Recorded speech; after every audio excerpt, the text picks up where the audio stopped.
3 linggo ka lang na natutulog sa ospital, pero nang magising ka, pakiramdam mo ay 7 taon ang lumipas. Ito ang kwentong ibinahagi ng isang 19 years old na babae mula sa France.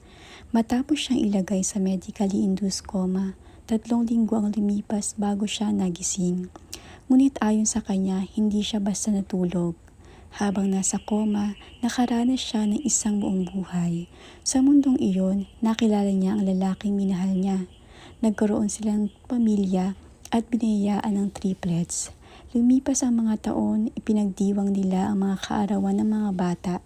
Naglaro sila, nagtawanan at namuhay na parang isang normal na pamilya. Ngunit hindi naging perpekto ang lahat. Ayon sa kanyang kwento, isa sa kanyang mga anak ang namatay ilang sandali matapos itong ipanganak. Napakasakit ng pagkawala, ngunit ipinagpatuloy pa rin nila ang kanilang buhay bilang pamilya. Pagkatapos ng tila 7 taon, bigla siyang nagising. Nasa isang ospital pala siya sa France. 3 linggo lang pala siyang nakoma.